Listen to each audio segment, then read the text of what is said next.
All right, good afternoon, everybody. We're going to get started with the Tautog board. My name is Matt Gates. I'm the administrative proxy for Connecticut. I'm joined up here by commission staff, James Boyle, Tautog planning coordinator, and Katie Drew, stock assessment scientist. We have a few things to do today. We'll have a presentation and discussion on the recent stock assessment update and maybe some possible action on that. After that, we'll consider the 2024 FMP review and compliance. We'll follow that with a selection of a vice chair. So before we get started, though, I'd like to turn it over to Mr. Beal for a little housekeeping. Great, thank you, Mr. Chair. Just real quick, want to note that there's one board member that's participating virtually. It's Scott Cortalo Wageman from New York. So there's only that one person virtual. All right, thank you. So the first item on our agenda is the approval of the agenda. Does anyone have any proposed changes to the agenda? All right, I don't see any. So with that, I think we can say the agenda is approved. The next thing, we have the proceedings from the spring 2025 meeting. Has anybody had a chance to look that over or have any modifications to that? Okay, so I think we can have that called approved. Public comment. At the beginning of each board meeting, we provide the opportunity for the public to make comments on items not on the agenda. If there's anybody here who'd like to make comment on something not on the agenda, now's your opportunity. You can either raise your hand or raise your hand online. All right, I don't see any public comment, so we can now move on to our stock assessment update presentation from Dr. Drew. Thank you, Mr. Chair. Our technical committee chair has fieldwork obligations this week, so she was not able to join us, so I'll be presenting this in her stead. And of course, just want to start out acknowledging the Tautog Technical Committee and Stock Assessment Subcommittee who are listed here, who did all of the work on this assessment. This is a really labor-intensive assessment, and I think we had a good SAS, including a lot of new people new to the commission and the new to the assessment process who contributed. So thanks to all of them. So I'm just going to start with a quick overview of what we covered with this assessment update. We added 4 years of data to the last assessment, which was completed in 2021. So we've added data through 2024 to the last assessment update. As a reminder, we do this assessment as 4 separate regional assessments. So the regions are sort of color-coded up there on the screen. We have the Maury region, which is Massachusetts and Rhode Island. We have the Long Island Sound region, which is Connecticut and sort of the north side of Long Island for New York. We have the New Jersey-New York Bight, which is the south side of Long Island and New Jersey waters. And then we have the DMV, which is the waters of Delaware, Maryland, and Virginia. So I'm going to go through the TORs that are structured through the assessment update report, so covering our fishery dependent and independent data, life history information and model structure, the population estimates and the model results, as well as stock status projections and research recommendations. The assessment report that you all received is structured regionally, so we cover each term of reference for each region as part of one document, but I'm just going to be covering all of them for all regions all together as we go through. So TOR 1 covers our fishery dependent data. For total removals, we are looking at recreational harvest, recreational release mortality, which we use a rate of 2.5% release mortality for that, and commercial harvest. Commercial discards are generally assumed to be negligible and are not included in the assessment. We also have an MRIP CPUE, which is uses a species guild approach using so basically a trip is a Tautog trip if it caught Tautog or if it caught a species that is associated with Tautog. And we use the same guilds as in the benchmark for the MRIP update. So here's just a graph of our total removals. The most recent 4 years of data that we've added are in that lighter blue color compared to the time series of landings. These are all on the same axis, so you can see kind of the relative scale of landings from one region to the next. And you can also see that basically for Long Island Sound region, landings have remained relatively constant compared to where they were in the 2021 update, whereas they've increased in the Maury, New Jersey, New York Bight, and Delmarva regions compared to the few years before that. These landings are predominantly recreational, as we all know. Even in regions that have a more significant part of commercial harvest, it's still close to a 90% recreational kill or total removals for this fishery. This is the MRIP CPUE by region. And so you can see all regions are showing an increasing trend since basically the last assessment update. The degree to which that increases is really variable by region. You can see the increase is a little gentler in the Maury region in the top left there compared to the Delmarva and the New Jersey, New York Bight regions. The New Jersey, New York Bight and Delmarva regions both saw a strong increase in the most recent few years that seems to be driven by the number of live releases in the MRIP data. So because we use such a low release mortality for this species, total removals from the recreational fishery have not really changed, but the recreational CPUE is showing a strong increase in some of these regions.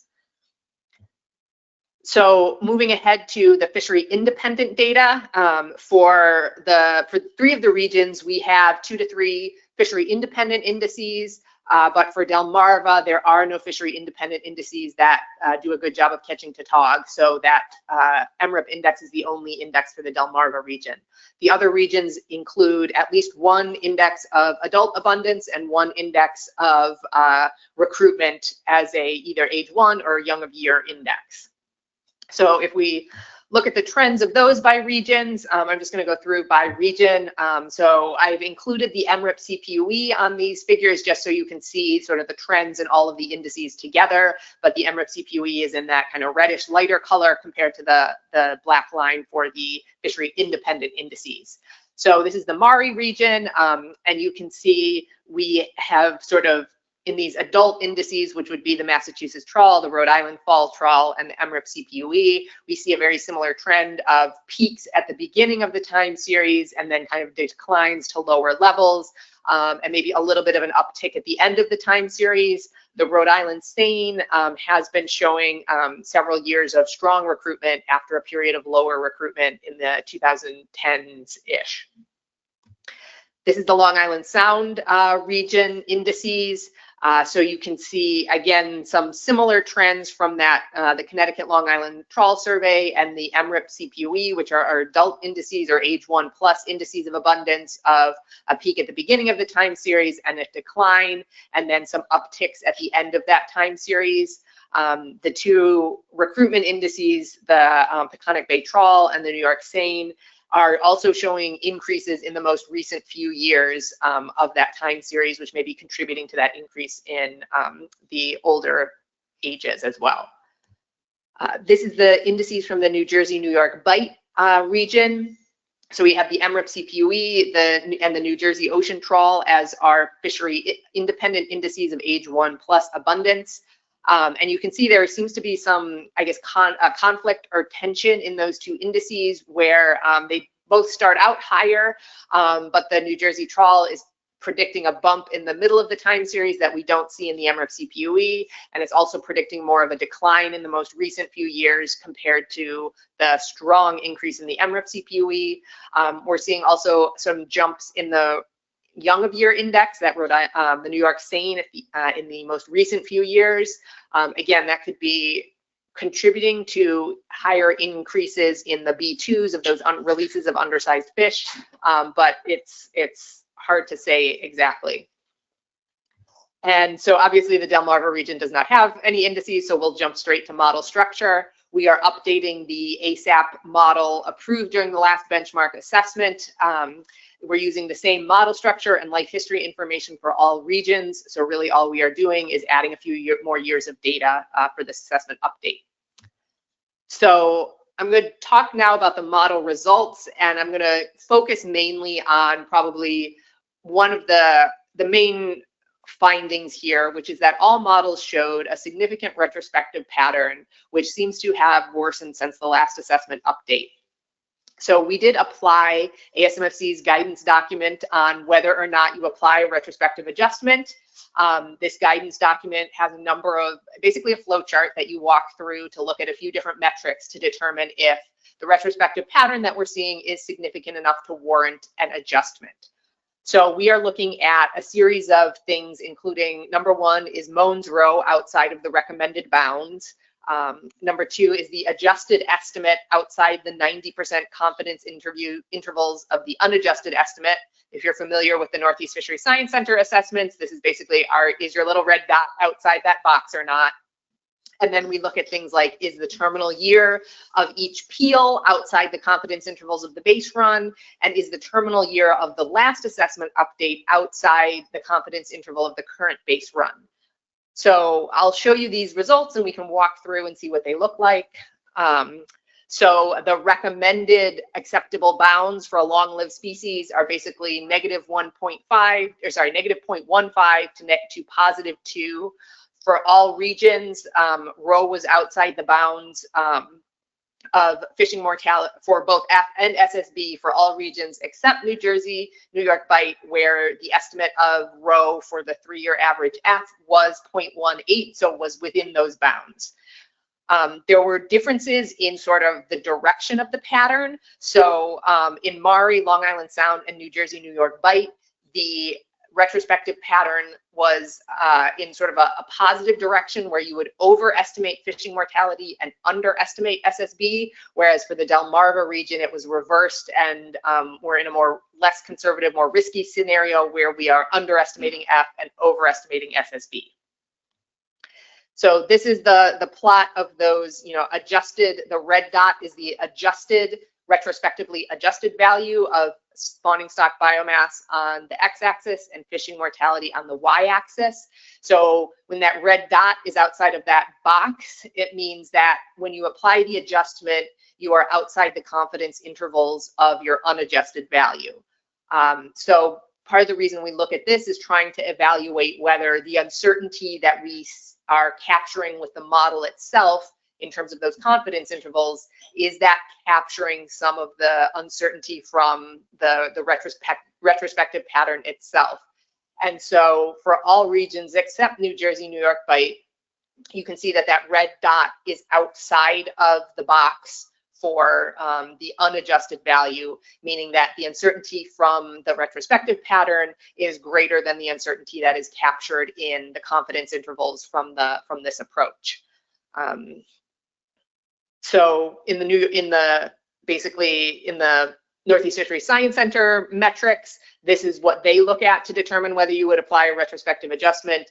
And so for 3 of these regions, we would. For New Jersey, New York Bight, we would not. But the ASMFC document includes some guidance from ICES looking at a few other things as well, including kind of whether the terminal year of your most recent assessment update was outside the bounds of the current base run. And so the point of this is to say, basically, looking back, where were we at the end of the last assessment, which is that 2020 value? Were we, like, now that we've run that update, now that we've added more years of data, do we think we're still in the same place? And so you can see for, again, this is the 3-year average F with the confidence intervals. So the orangish line is the 2021 update, and the black line with the gray confidence intervals is the current assessment update. And you can see all regions except New Jersey, New York Bight for fishing mortality, that terminal year estimate from the previous assessment is outside the confidence bounds of the current assessment. And you can see for Maury and Long Island Sound, that estimate of F was higher in 2020 for the 2021 update than it is for the 2025 update. Whereas for the DMV, the opposite is true, that we were estimating a lower fishing mortality in the 2021 update than we are currently. And that pattern is reversed for spawning stock biomass, where for the Maury, Long Island Sound, and New Jersey, New York Bight region, the terminal year estimate from the previous assessment update is outside the confidence intervals of the current base run, and it was lower in the 2020 2021 update than it is in the current 2025 update. So basically, we think there are more Tautog out there now we think now in 2020 there were more Tautog, or there was more SSB than we thought at the time for the Maury, Long Island Sound, and New Jersey, New York Bight regions. But for the Delmarva region, the estimate of SSB in 2021 was much higher than it is in our current assessment update. So based on all of these factors, all the regions exhibited a significant retrospective pattern for SSB, and all regions except the New Jersey, New York Bight region exhibited a significant retrospective pattern for F. Therefore, a retrospective adjustment was applied to evaluate stock status and to conduct the projections. So, stock status. Reference point definitions are on this slide here from Maury, New Jersey, New York Bight, and the DMV region. Our target is a F40% SPR, and our threshold is the F30% SPR. For SSB, the target then is the equilibrium SSB when you fish at that F target, and the threshold is the equilibrium SSB when you fish at that F threshold. The Long Island Sound region uses slightly different reference points. We use FMSY reference points for this region. So FMSY is our target, and SSB MSY is our target SSB, and then 75% of SSB MSY is our threshold for SSB, and our threshold for fishing mortality is the F rate that will get you to 75% of SSB MSY. And an additional note, something we do a little different for Tautog than we do for some of our other species, is we use a 3-year running average of F to compare to this reference point. So, for example, in 2024, the value of F is going to be the average F of 2022, 2023, and 2024. So, those are the reference points we're using. This is our F status plot. And so you can see the fishing mortality rate is that solid black line with the confidence intervals plotted with the F threshold, which is the solid red line, and the F target, which is the dashed black line. And so you can see that for Maury and Long Island Sound, we are below that overfishing threshold, meaning overfishing is not occurring. For New Jersey, New York Bight, we are above the fishing mortality threshold. And even though we apply that retrospective pattern or apply that retrospective adjustment, which is that black dot, it brings that terminal year estimate down, but it does not change stock status. For the DMV, it does change stock status. So the Delmarva region, the estimate from the model is below that threshold, but when we apply the retrospective adjustment, it brings us back above the fishing mortality threshold. This is spawning stock biomass. Again, we have our threshold in red and our target in that dashed black line. And the dot is the adjusted value. That's the value that we're using to determine stock status. So for Maury and Long Island Sound, we are above the threshold and in fact above the target for both regions. And when we adjust, it just moves you farther above that target and threshold. So it does not change stock status. For New Jersey, New York Bight, we are extremely close to that threshold, but when we adjust for the retrospective pattern, we are above it and close to that target. For the DMV, again, this does change stock status. So you can see that real sharp increase in SSB at the end of the time series. And when you apply the retrospective adjustment, it brings it down below the threshold, meaning the DMV is overfished. So I think one of the things we pointed out in the report is the DMV region is, again, the only region without a fishery independent index. It only has that MRIP index. And so I think part of what the model is a little bit struggling with here at the end is that we don't have good information on recruitment yet. So the fishery is not really targeting those young, small fish. So we only have a few years of data about the youngest fish, and the model is therefore creating a lot of recruitment at the end of the time series. we did look at a current fishery independent index for Tautog that is not in the assessment because it was too short. It did not exist at the time of the benchmark. It's getting a little longer now. It does show a little bit of a positive pattern in recruitment of an increase at the end of the time series.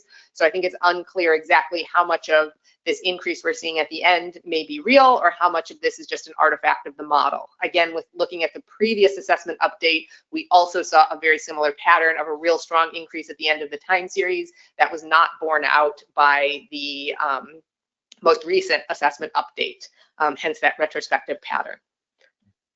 So if we look at the stock status in table form, we can see Maury not overfishing and not overfished, which is the same status as it was in 2021. For the Long Island Sound region, not overfishing and not overfished, which again is the same status from 2021. The New Jersey, New York Bight region is experiencing overfishing, but it is not overfished. This is a change from the 2021 assessment. In the 2021 update, New Jersey, New York Bight was overfished, but it was not experiencing overfishing. So you can see sort of that upward trend at the end of the 2021 assessment continued for SSB, and the stock crossed over that SSB threshold, so it was no longer overfished. But sort of over that same time period, removals started to increase as well. Fishing mortality increased, and we are currently above that fishing mortality threshold for the New Jersey, New York Bight region. For the DMV, overfishing is occurring, and the stock is overfished. This is also a change from 2021, where the stock was not experiencing overfishing and the stock was not overfished. This is likely due to the fact that we did not correct for the retrospective pattern at the end of the time series last assessment. So again, you saw that spike in SSB at the end of the time series. F came down, and so we did not. So the metrics of status of F status were acceptable for 2021 update, but this year going forward, they are overfishing and overfished status, in part because of that retrospective adjustment. So we did a series of just one short-term projections where we projected the population forward for 3 years using the most recent 3-year average of removals. We did apply a retrospective adjustment across all regions for the initial numbers at age, basically taking the Mohn's row for age-specific abundance at age and using that to kind of scale the population back to what we think is probably a more accurate or an adjusted value to start the projections with. So looking at, again, the average of the most 3 years landings, if we maintain that going forward, a constant landings approach. For the Maury region, we have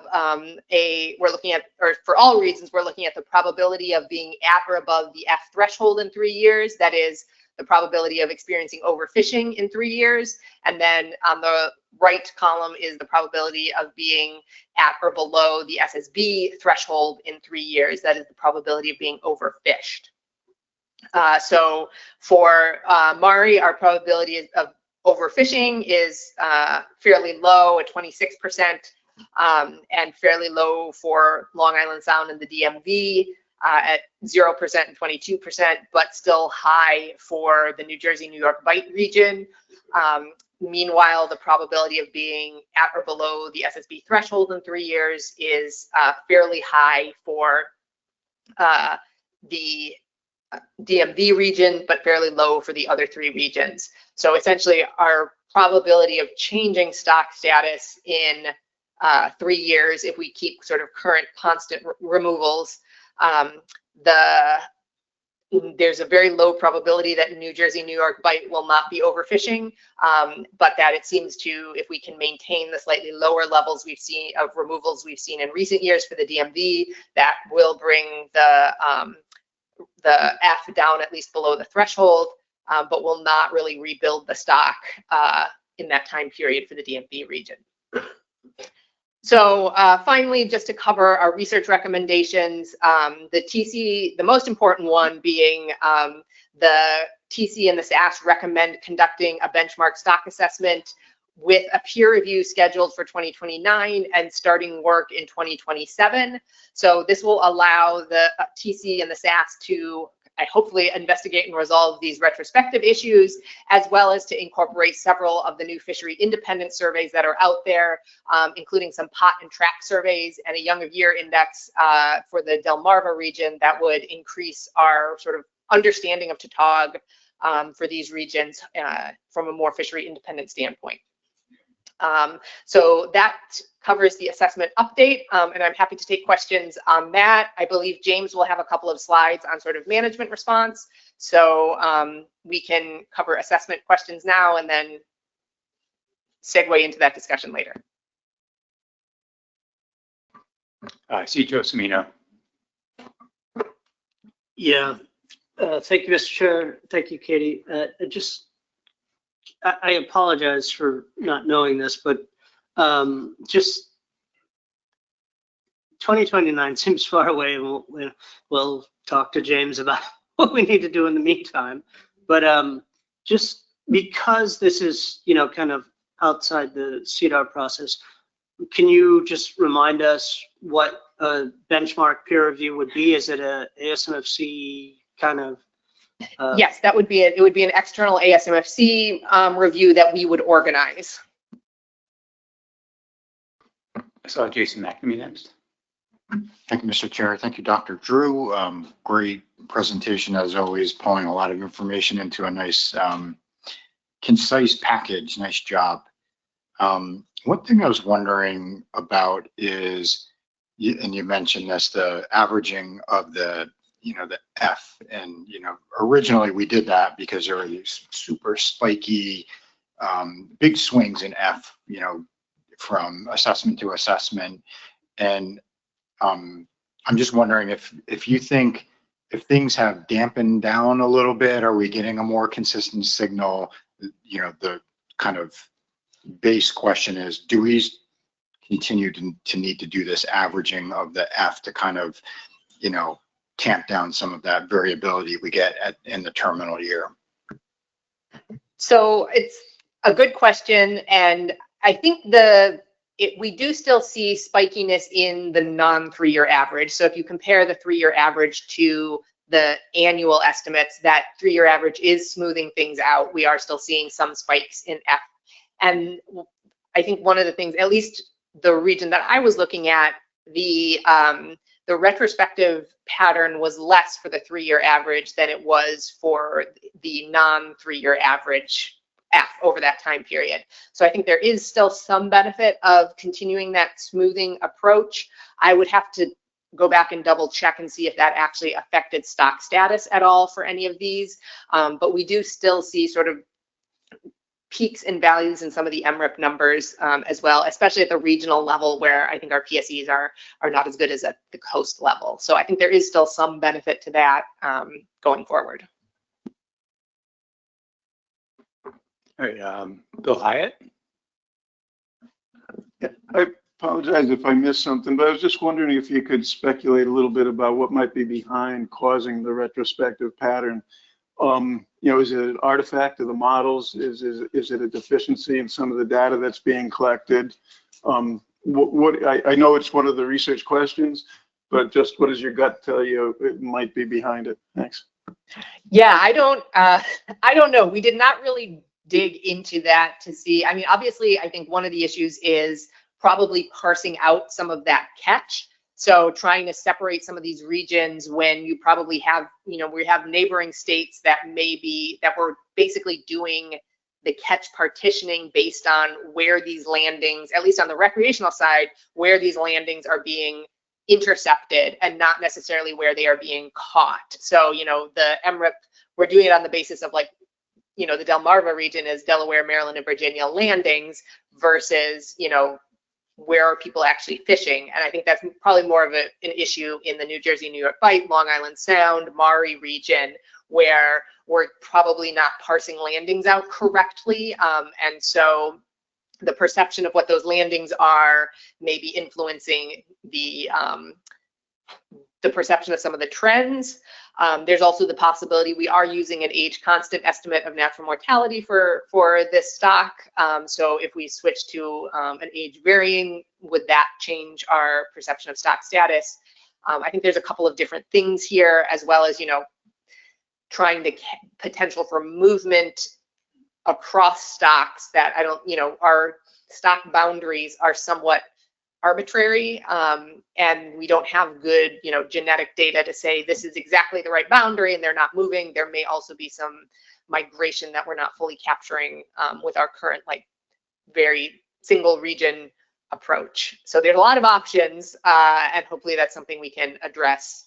And I think WAM is certainly on the table, and that has definitely, that sort of random effect or state space framework has done great things at the Northeast Center for resolving the retrospective pattern. So I think that's definitely something we'll look into for the benchmark.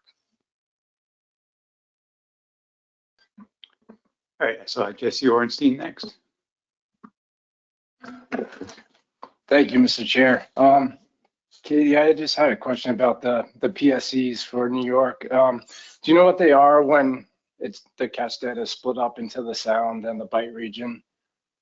I do not, I do not, we did not do a MRIP data request, and that's really the only way that we can get, because of the way we do the partitioning. So we can run the PSEs through the R code that we use to do the landings, but we know those PSEs are not exactly accurate.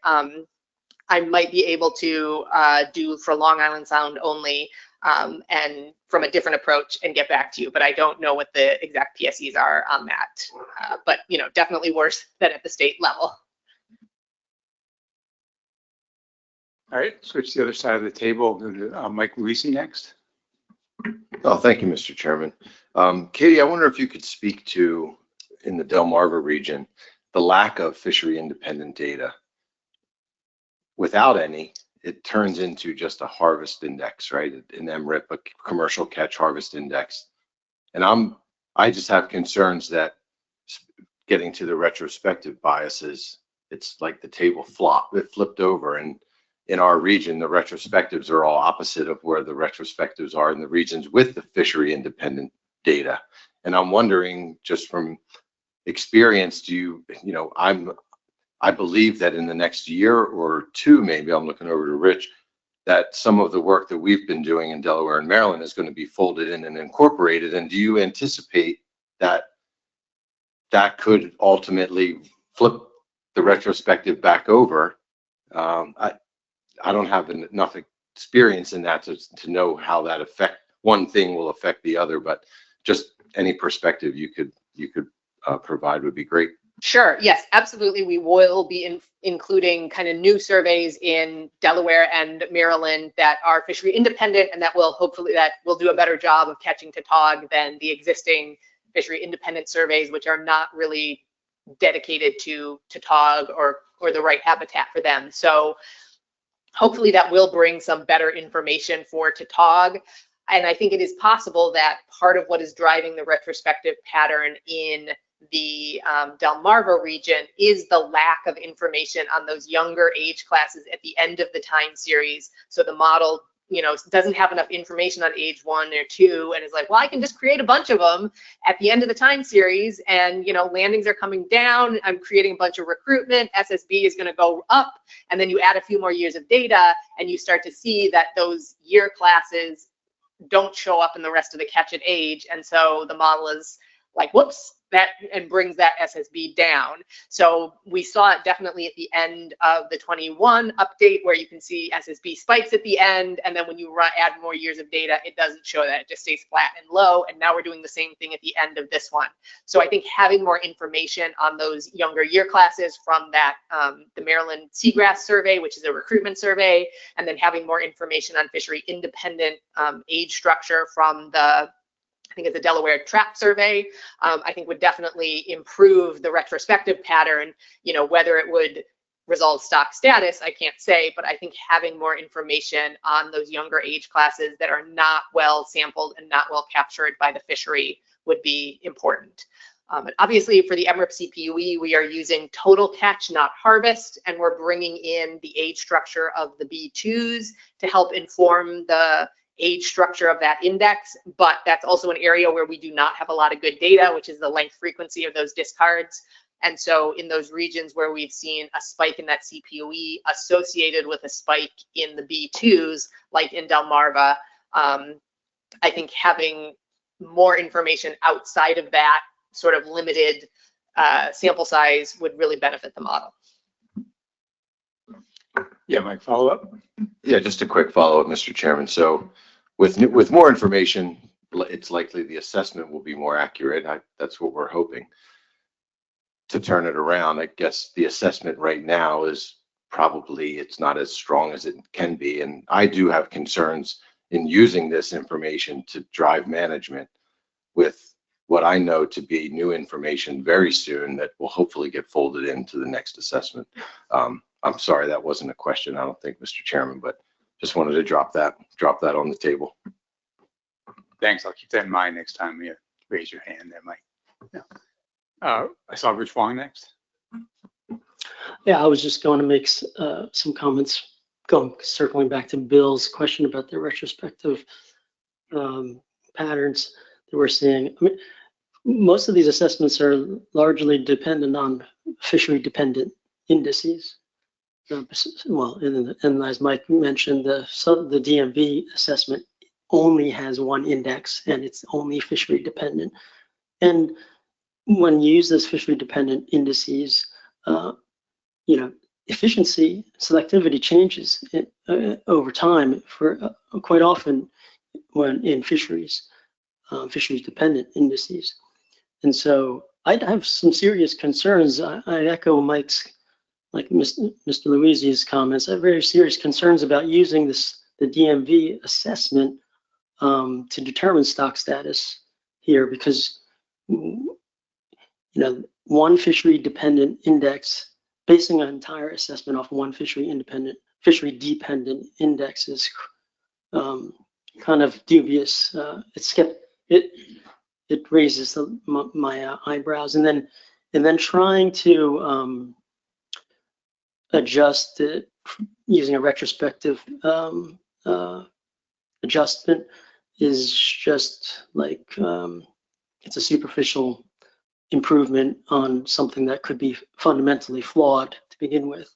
So I just would, again, it's not a question, I guess it's more of a comment. I have some serious concerns and deep reservations about using the stock assessment in the DMV region for management.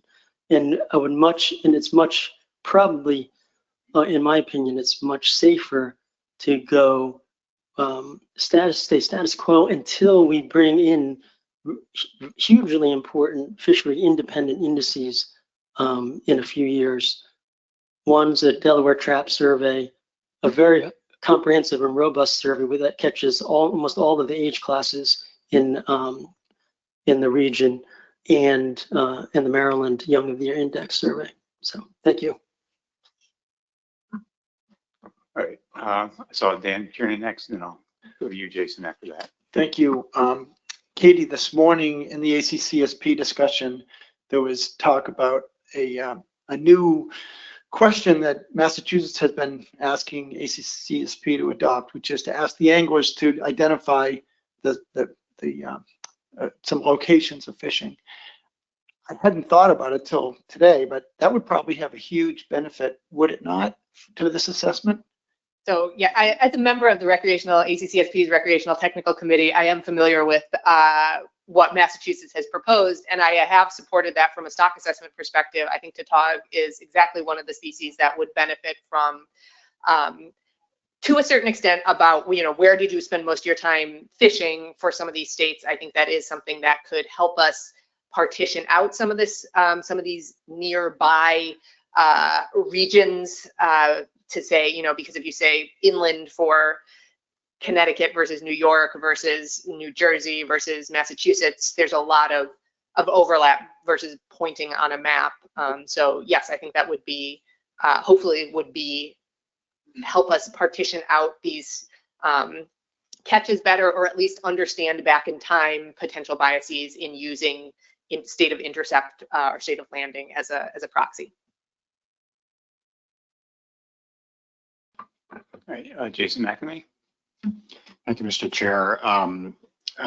This is a question. I'm going to lead into it though. So these fishery independent indices that, I'm sorry, fishery dependent indices that we're talking about, while that is true, they are fisheries dependent.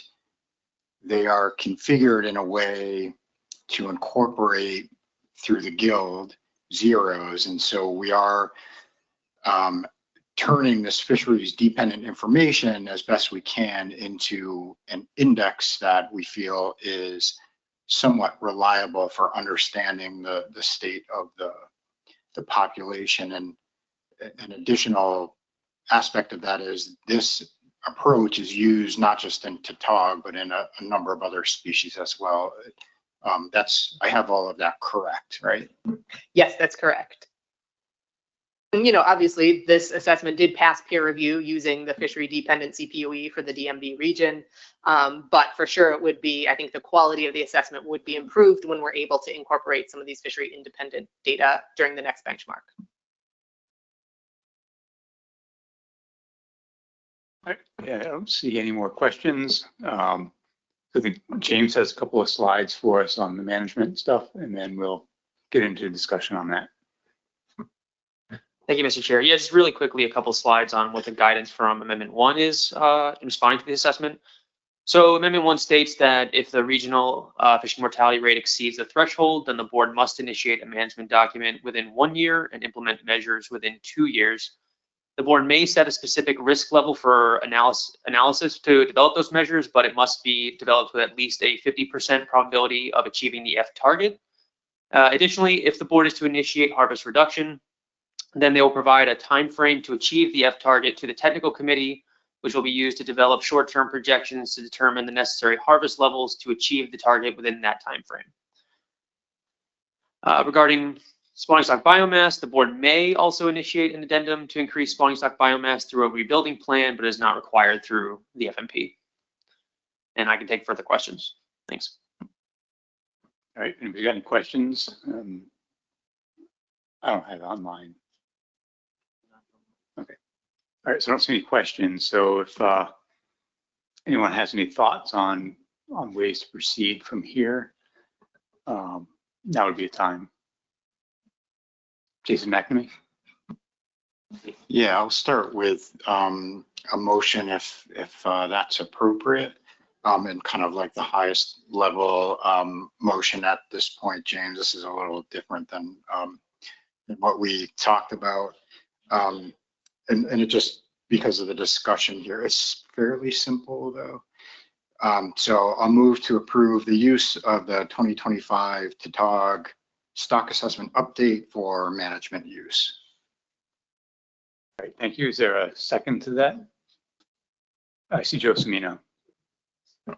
Any discussion? Do you have anything to add to that, Jason? Oh yeah, and my mic is still on too, thanks. So yeah, I mean, I think a couple of quick notes. So, I think I don't disagree with some of the concerns folks have voiced about the assessment. I have a number of them myself, and I'll kind of come back to that once we kind of get past these first couple of wickets here.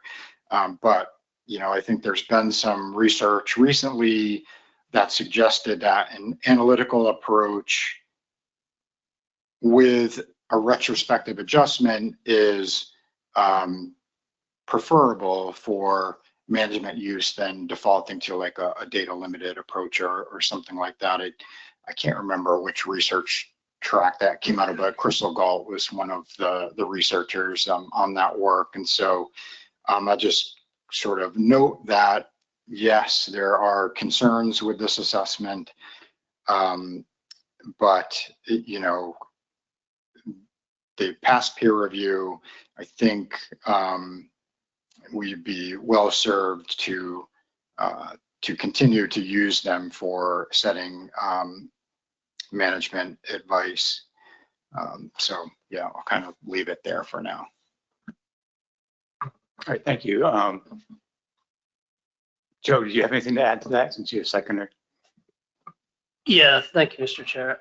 Yeah, I do. I mean, Jay and I have been working on this species for over 20 years. It was the first stock assessment subcommittee that I was a part of. And it's one of the few, mid-Atlantic reef species that we deal with. And so, we are fortunate that we don't have all of those challenges.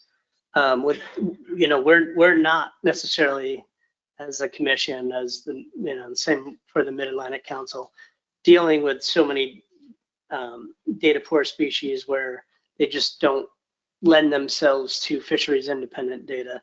Unfortunately, this is one of those species, and I think we do need to go further than this. But I think I appreciate everything that's happened so far for the assessment, and I think constantly staying on top of the guilds and looking at the benchmark is important. So I support this motion. I do think we need to go forward and start an addendum to talk about management actions. I think in New Jersey we're seeing a lot of fish, which is great, but it's that spike, it's that spike in fishing mortality that Katie talked about is a reality, and so there's a next step. But I'm fully supportive of this motion, so thank you. All right, thank you. Any other discussion on the motion? Mike Luisi. Yeah, thank you, Mr. Chairman. I wonder if by approving this and getting back to what James just presented, as far as a timeline for management action, can we just pause for a second and talk through what a timeline would look like if this went into management use, given that the Delmarva area is overfished and overfishing? If we're accepting that and accepting those terms, even with the concerns that we have about the analysis just being one dependent index, basically, what kind of timeline does that put us on for having to make adjustments? And then I have another layer of concern that adjustment will come right at the foot of the next benchmark. I just would like to understand the timelines, if somebody could. So if an addendum were initiated based on this, which sounds to me like we'd have to do something to address the overfishing statuses. Where does that put us for taking action? Is it 2028? Is it 2027? 2026 is already we wouldn't be able to do anything in time for 2026. Just to help us understand over in the Delmarva region what we're looking at. All right, James, do you have anything to that? Yeah, thank you, Mr. Chair. Yeah, so the timeline, just to recap, is the addendum must be initiated within 1 year for the implementation within 2. So an addendum wouldn't have to be initiated at this meeting. And then the second part of that was the TC tasking of the projections. And so those they can be done in conjunction. So you can initiate an addendum, have a PDT, and have the TC tasking kind of working together to develop those measures alongside. Or you could run the projections with the TC and then initiate the addendum afterwards, having already seen what those projections provide. So there's really two pieces that we need from the board. The TC needs from the board is, one, what is the time frame to achieve the target for these projections? And then number two, the Amendment 1 mandates that the probability of achieving the target in that time frame is at least 50%, but the board could codify a percentage higher than that. Thanks, Jesse. Thank you, Mr. Chair. We also have the FES calibration coming up, and I was just wondering how that will impact Tautog, if we have any idea. And I mean, that's supposed to come out next year, if I'm correct. And if we're taking management action, that could change, our perspective on Tautog in general, if it does impact how the assessment performs. So I just wanted to see if there's any futuristic predictions that you have, Kate. Yeah, so I don't think we know what the impact of the FES calibration is going to be on Tautog. Obviously, this is a fishery with a pretty strong component in those lower effort waves, which the FES was finding were more likely to be overestimated. So there may be more of an impact for Tautog than for some other species, but I think there's a tremendous, it's really uncertain and we won't know until those numbers actually come out. Ideally, yes, they will be released next year as part of like the final estimates for 2025 and back will all be the calibrated estimates. How long, you know, whether that time frame remains realistic, I think is extremely hard to tell at this point, given current conditions. So what is the impact of that on Tautog? That likely will have an impact on the Tautog assessment because they are a predominantly recreational species. I don't think we'll know what the effect would be, or we couldn't predict what the effect would be until we see the actual impact on the removals numbers. We do not intend to do an assessment update with those new numbers. Those would be folded into the next benchmark. I think if we took management action, we would be taking it sort of on the basis of the current assessment, and then we would be looking to predict a percent reduction. So we would want to say we want an X% reduction from 2020, from let's say the last 3-year average of, you know, whatever those removals were. We could do that reduction calculation on the basis of the new MRIP numbers. And so, you know, new MRIP in for the most recent 3 years, and what would we predict the reduction would be through a change in bag limit or size limit, et cetera, without necessary, but we would not sort of run that back through the projections to say, oh, actually stock status is this and we need a different percent reduction. So we could incorporate some of that new data into the reduction calculations if that is what the board would like, but obviously that would delay sort of the implementation and the calculation of those reductions until the new MRIP data were available, if that's helpful. All right, any other comments?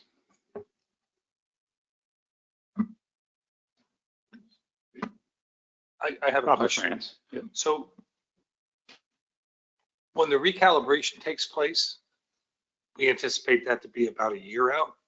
How long would it take to do what you just described? Is that another year beyond that in order to use those numbers? So I think at this point, we're anticipating maybe more like 6 to 9 months out. So depending on, again, like capacity and when things are open again. So 6 to 9 months to get the new MRIP numbers. And then I think we could do those calculations within one meeting cycle of when those are released. So, or, you know, within a month or two of when those numbers are released. So I think probably this time next year, we could have those calculations for the board to look at, assuming the recalibrated numbers are not, the delay is not excessive. So, yeah. Jason McNamee. Hold on, Jason. Hold on, Jason. Can we? Oh, sure. Tony gets to go first. Sorry. Just to caution, or maybe not caution, but there could be consequences of asking for that update though to occur, where there you might sacrifice a different stock assessment for this stock assessment. You can't.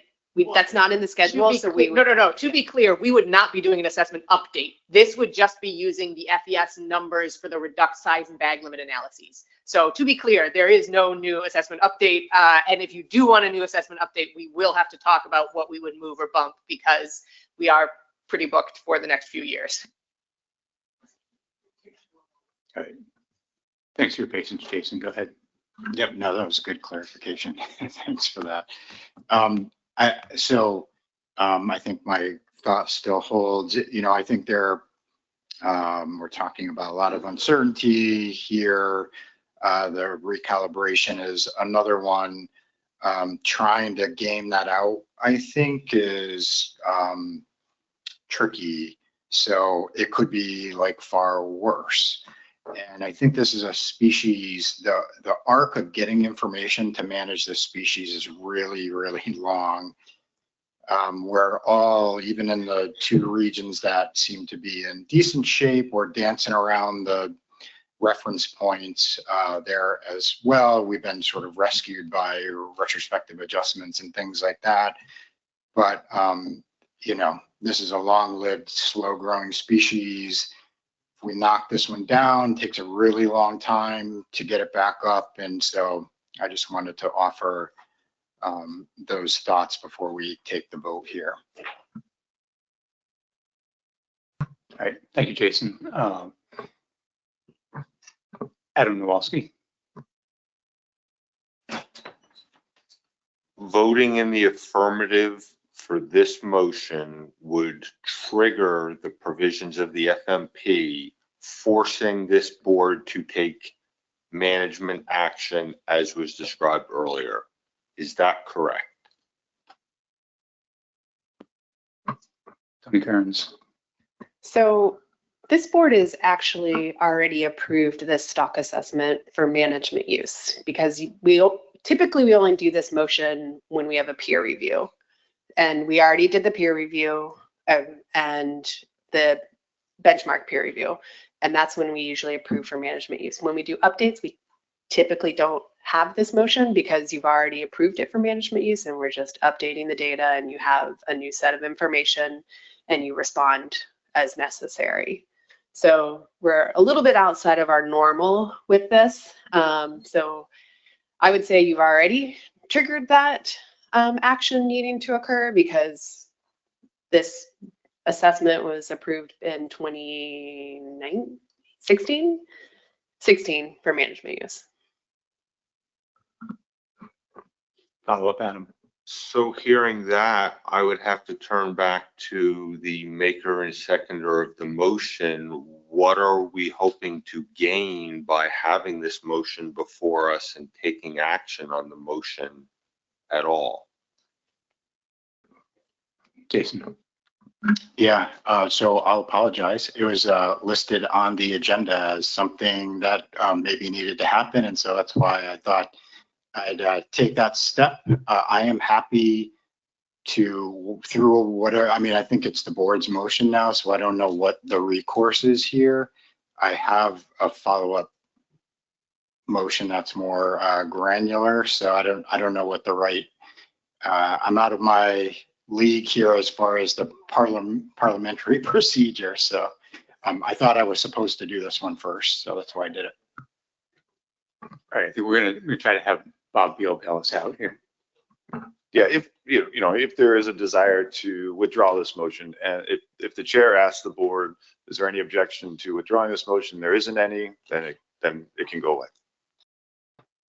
Yeah, I think one of the makers would need to, or because the board's motion. Anyone, yeah, the board owns it now, so anyone around the table could suggest that, and the chair can simply ask. I think we don't have to be super formal about it.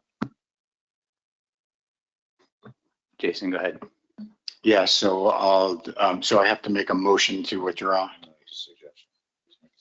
So I suggest we withdraw this this motion and since it's already approved for management use, and then take the next step. All right. Is there any objection from the rest of the board to taking that action? Okay. So this motion's now been withdrawn. So I think that, Jason, you indicated you have another motion ready to go. Yep. Jason, I think you indicated you had another motion. Yep, good. Yes, thanks, Mr. Chair. And actually, I will send, because I also modified the one talked about, James. So sending that, and Madeline, I have you on here too. It's the middle paragraph. Now I have to find it again. Okay, so I'll move to initiate an addendum to respond to the 2025 stock assessment update for 2 of the stock regions, New Jersey and New York Bight, and the DMV region, period. Additionally, the addendum should also allow for the Maury and Long Island Sound regions to modify management for precautionary or alignment purposes. All right, thank you. Is there a second for this motion? I see Joe Semino. Jason, would you like to add anything? I think, I think there is a definite need here to take action. As I mentioned, even in the regions where we haven't triggered stock status issues, I think a lot of that is due to the retrospective adjustment, which is the appropriate thing to do here. I'm not saying anything negative about that. You know, I think that's the appropriate, it met the guidance, and so it was a good thing to do. But, you know, looking at the information, the trends are bad. Some of the retrospectives are pretty severe. And yeah, I think and so that's why I added in both the Maury and the Long Island Sound regions as well, because I think all of us ought to be thinking about precaution here with the Tautog stock. And, you know, in addition to seeing some bad signals in the information that's informing the stock assessment, the harvest and the recreational discard mortality, like all of these things are going up at the same time. So I think while the assessment, you know, has its flaws through no fault of the analysts, I think they did a great job. And we'll maybe come back to talking about the benchmark here in a couple of minutes. But I think it's important to move forward and you know, make sure we're being protective of the stock before we knock it down too far and then spend another decade trying to rebuild it back up. All right, thanks. So I think we've had quite a bit of discussion on this point already, but I'll open it up for comments if anybody has anything else they'd like to add.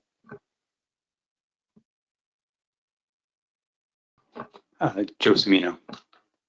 Yeah, thank you, Mr. Chair. You know, we have the benefit, and I'm not going to call on him or call him out, but we have the benefit of having Brian Scott here as our representative for law enforcement. And, you know, we in New Jersey, one of the regions that has, you know, seen an increase in fishing mortality. We also have a very high level of noncompliance that is an issue, and the reason why I said we need to move beyond just so I will say to our first rescinded motion. I think Adam doesn't appreciate the daily affirmations of just saying this is what we do. And I, as I said earlier, I appreciate the struggles of assessment knowledge for this species, but we are getting other information that says, at least in our region, you know, we need to really think this through. So I very much look forward to having an addendum to talk about what might need to happen in our region. And so I'm fully supportive of this. Thank you. Okay, I saw Roy Miller. Thank you, Mr. Chair. I would just like to acknowledge that my understanding of TOG are that they primarily move inshore and offshore as opposed to north-south.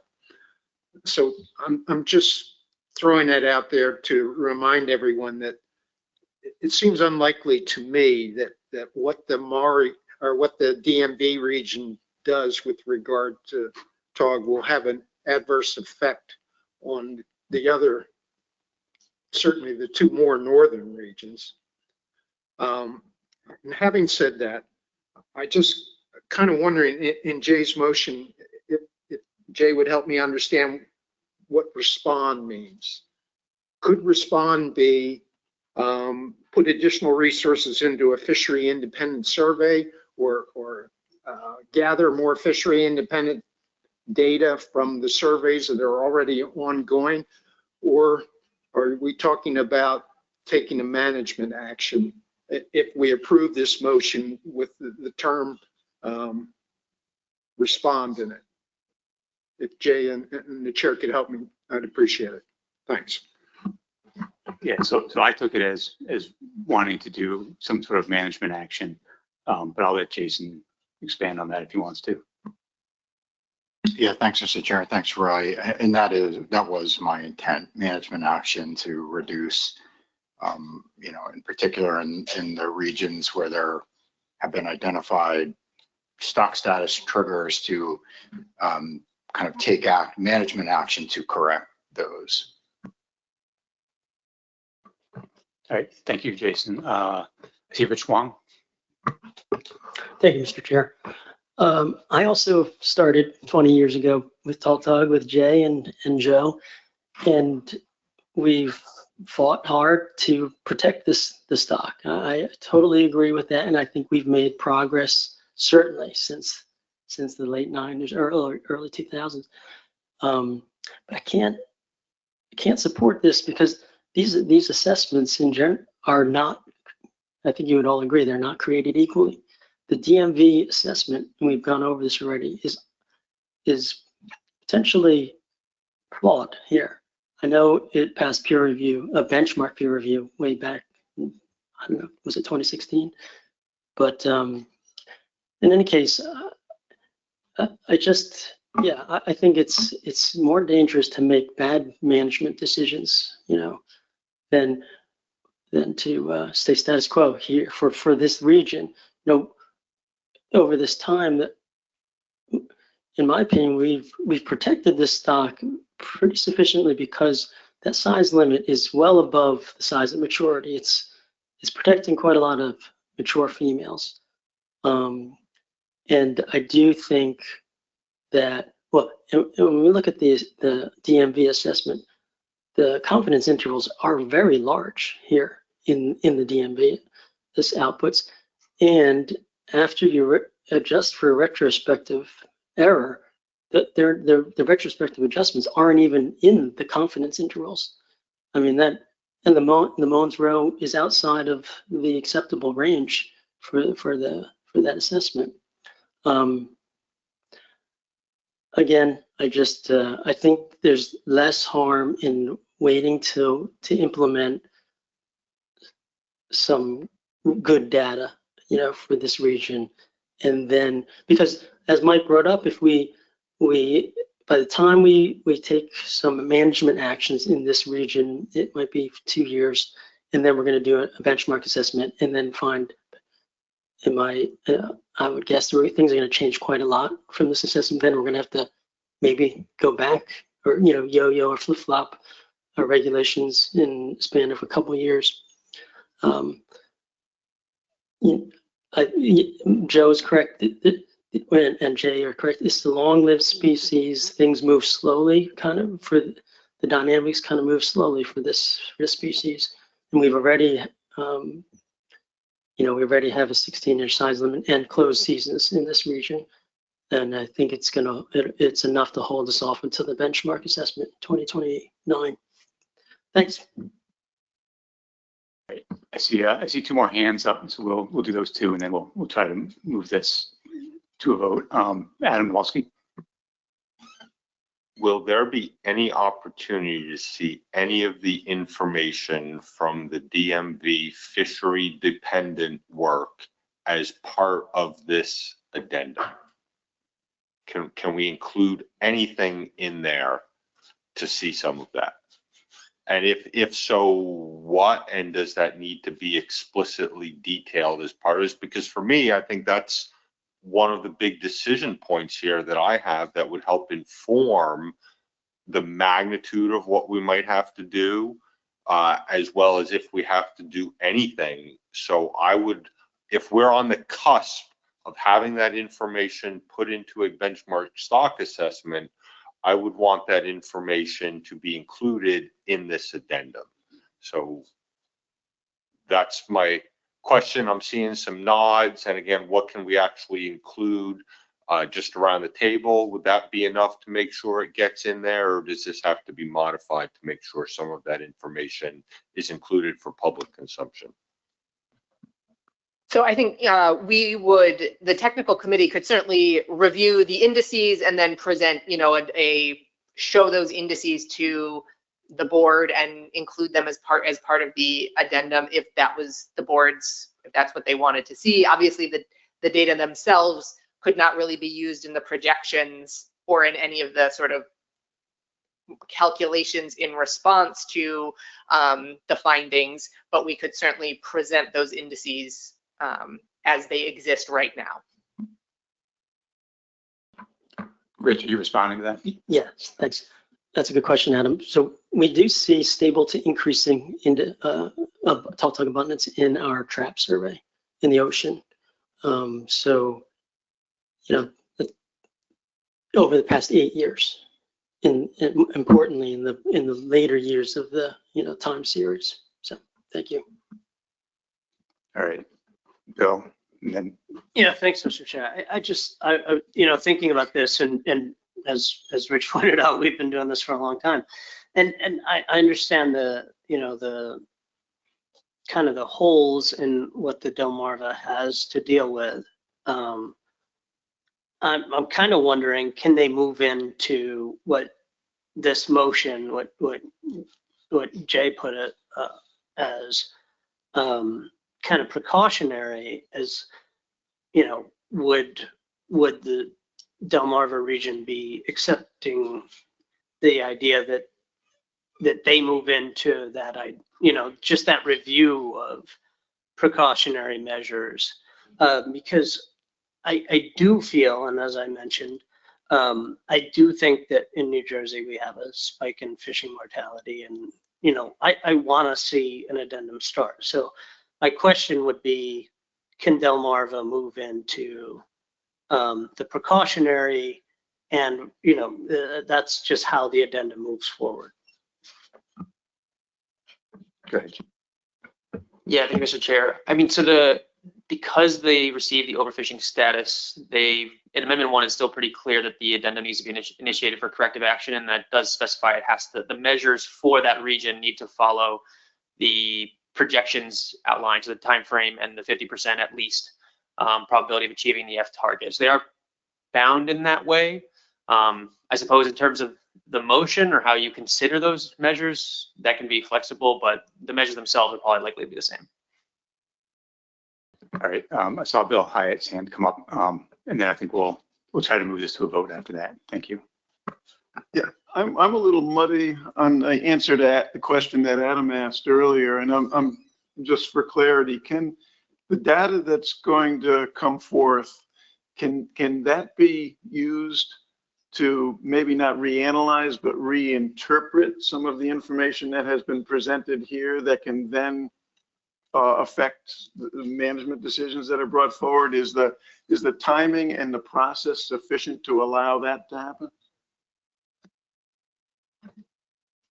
I mean, I think we could, depending, again, I think there's also the question of when does the board want to task the TC to do these projections? Do you want to wait until the new FES data are available to include those as part of our calculations or not? Again, we would not be doing a full assessment update. We would just be using the FES numbers to calculate the reductions from. So if you wanted to wait for that time period and receive those calculations this time next year, I think that would also be enough time for the TC to look at these indices and discuss how that would affect, as you said, our interpretation of the results, and whether, what's driving that sort of stock status change for the Delmarva region is that strong uptick at the end of the time series that we saw at the last assessment update that did not materialize in this update. And so I think, we could go back and say, are there other trends that would suggest that the strong uptick we're seeing at the end of the time series for this assessment is a real thing or more real than it was during the last assessment? We could look at that, but I think it would be a very qualitative analysis for sure.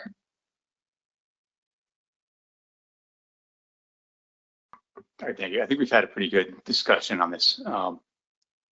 Is there any need to, so I've heard some opposition, so I'm not going to try the easy way. Is there any need to caucus? All right, we'll caucus for 1 minute on this. All right, if we can have everybody come back, we can, as soon as everybody gets to their seat, I'll call the question. All right, all those in favor of the motion on the board, you can please raise your hand. Rhode Island, Massachusetts, Connecticut, New York, New Jersey. I'm just going to look online. I think that's it. All right, now all those opposed? Delaware, Maryland, Virginia. Any abstentions? Any no votes? All right, so we have that passing up 5-3. All right, I think so. As a follow-on, I think we need to do some tasking to the TC for the time frame and for the percent, the risk level. So if anybody would like to make a motion on that, that would be great. Actually, I think so. If we could just get that on the record from somebody, that would be helpful. A little bit of discussion on this point. Go ahead, Miller. Question, Mr. Chair. If we're talking about timeframes here, is there a possibility of delaying this action for a year or so? So we can look at what fishery independent data are available and see if it would change our recommendations? All right, Jay, James.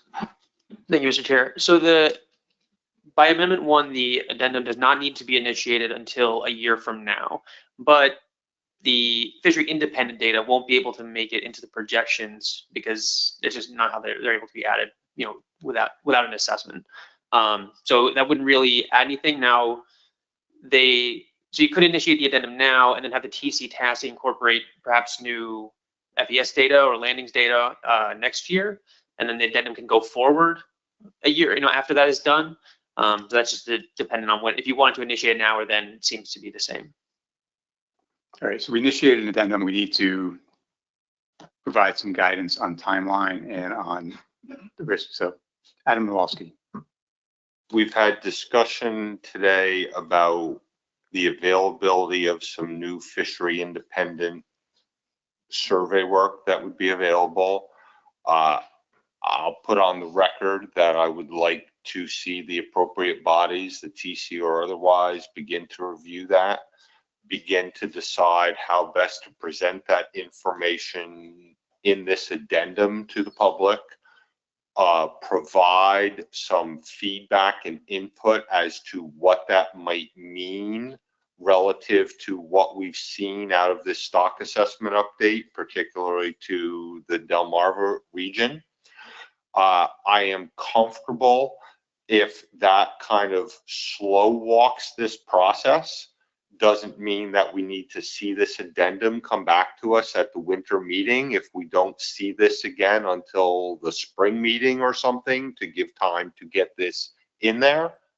I think that's an acceptable way forward. I'm seeing some nods around the table, but that's kind of what I'm thinking based on the discussion and having given that process and those asks some consideration, led to my input into our caucus and even voting in favor of the last motion, because I'm 100% in agreement with the other comments that we are putting ourselves potentially in a position where we are responding to a region that has an assessment that A, we have a lot of questions about, and B, will likely change very quickly with an upcoming benchmark with revised FEIS data.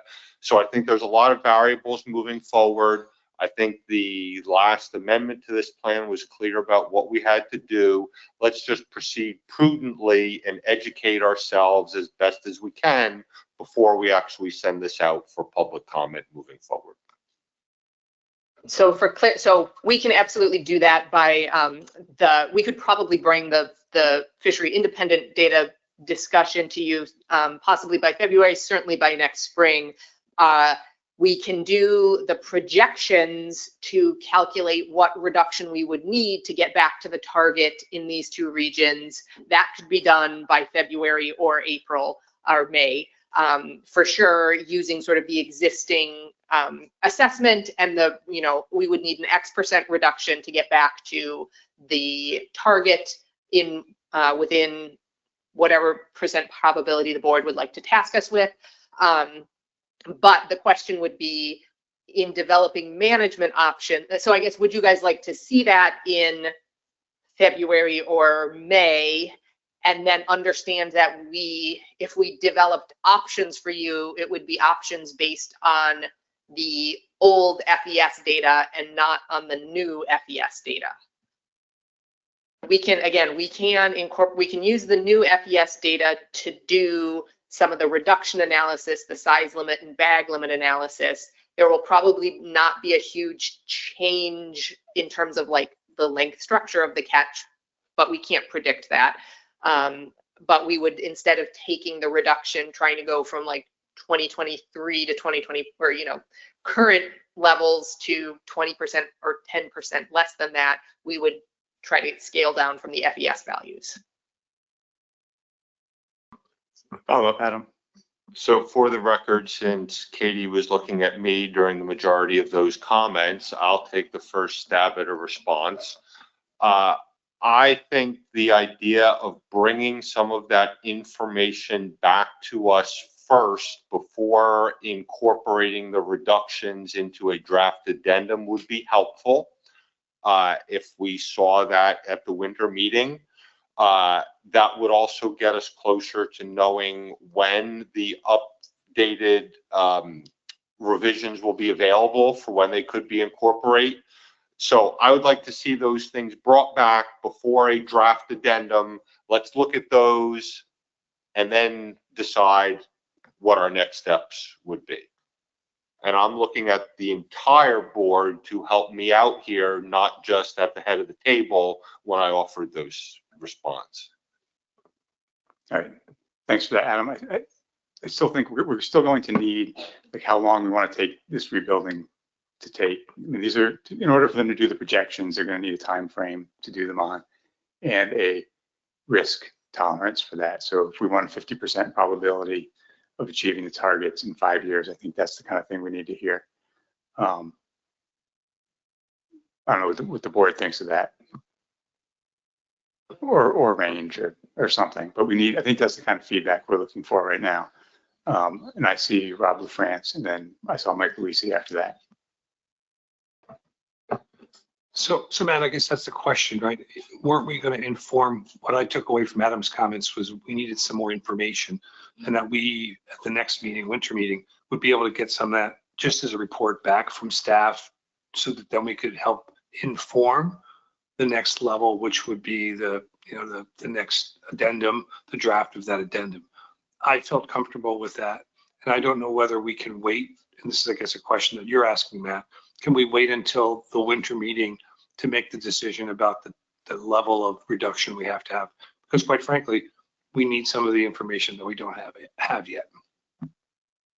So I guess that would be the question for the board is, I mean, we could, and I guess that's the thing, we're not asking you to commit to anything right now, but maybe we can, I would imagine it would be helpful for you as you are thinking about this to say, if we want like to have a 50% chance of reaching the target within 1 year, you would be talking about this level of reduction. To have a 50% target of reaching, 50% chance of reaching the target within 3 years, you would need this amount of a reduction.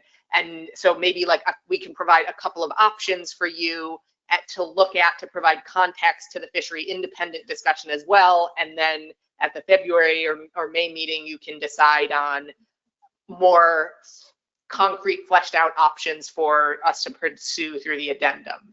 Would that be, I mean, I'm not sure how helpful just seeing the fishery independent stuff would be without also seeing some of the projections under some scenarios. That's a great response. I appreciate that. And I think that's what we want to see, the numbers associated with them, but before they actually go into an addendum, so that the board can look at those before we direct the addendum, and that buys us potentially a little bit of time to get some of the other information that we've been looking at indices wise.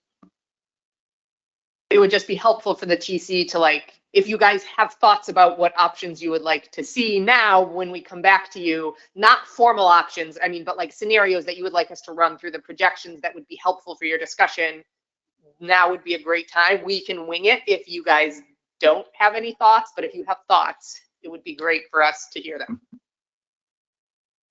So I saw Mike Luisi next, but I saw Jason, is you responding to this or?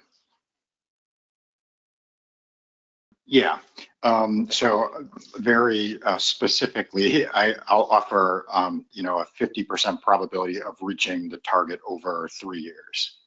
So there's a solid scenario. And Mr. Chair, I have another risk-based thing. I'm not sure if I need to make it as a motion right now. I have it crafted as a motion, but you can come back to me for that if you want. Yeah, I'll come back to you after, let Mike Luisi go. He had his hand up next.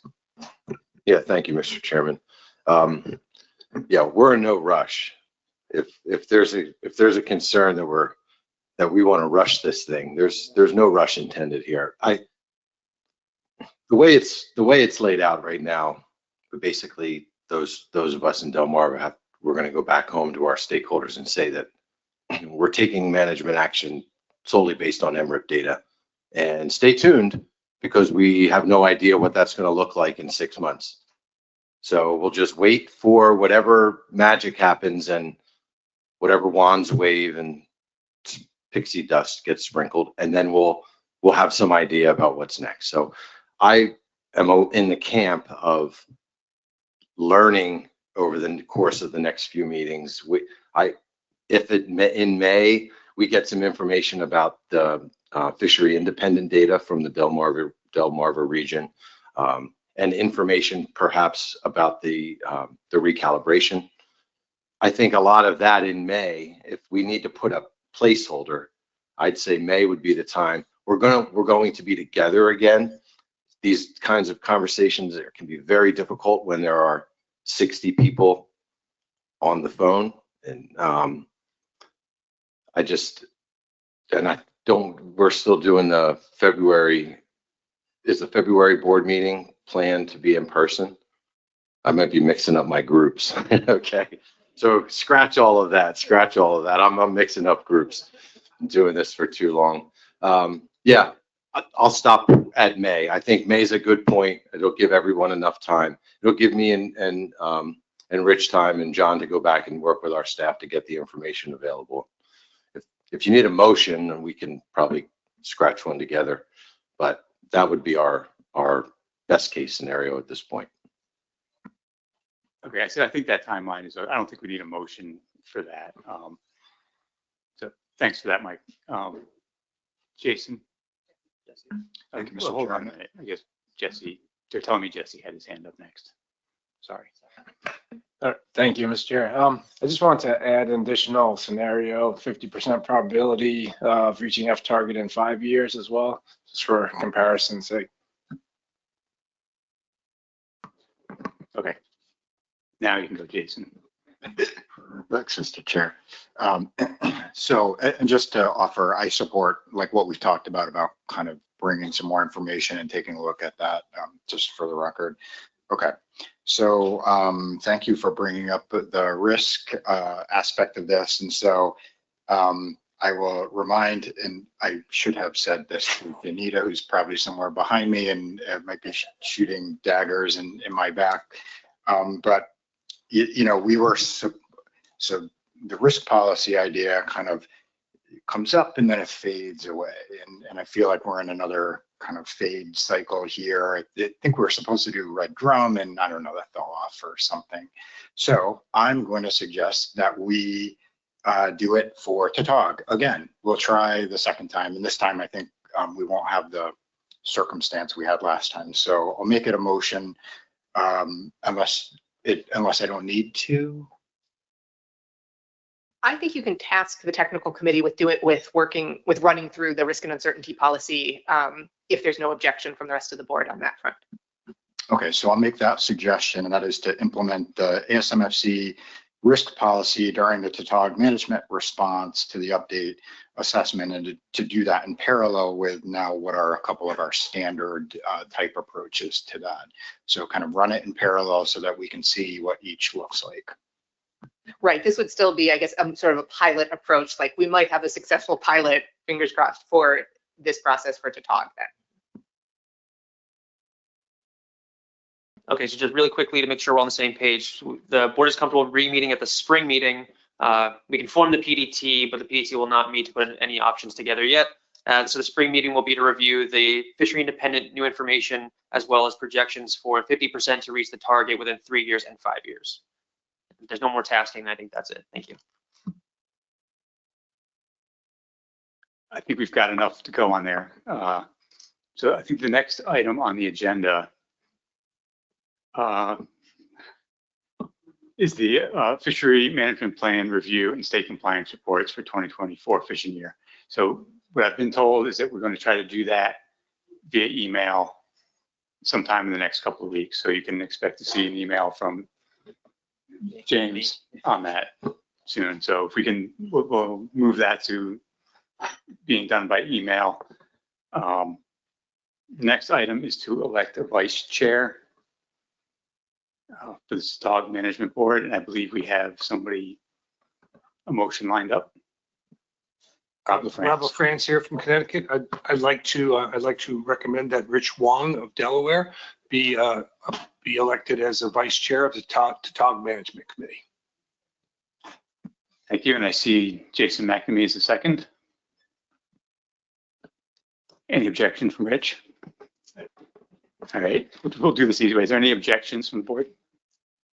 Rich Wong is vice chair. I see no objections, so I think we can congratulate Rich on moving his ascension to that position. So that brings us to any other business. Is there any other business? Jason? I'll keep it super short because I had tried to get this. I alluded to it several times when I was talking.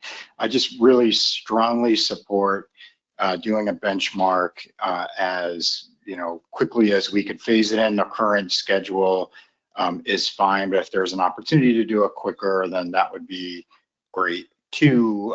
But I just want to support the getting that benchmark assessment together. And I also strongly encourage not just trying to fix some of the existing diagnostic issues in the models, which I also support, but to significantly look at moving, softwares, like trying spatial WAM in particular for this. So I think moving to another modeling platform might be really important for the species. Thank you.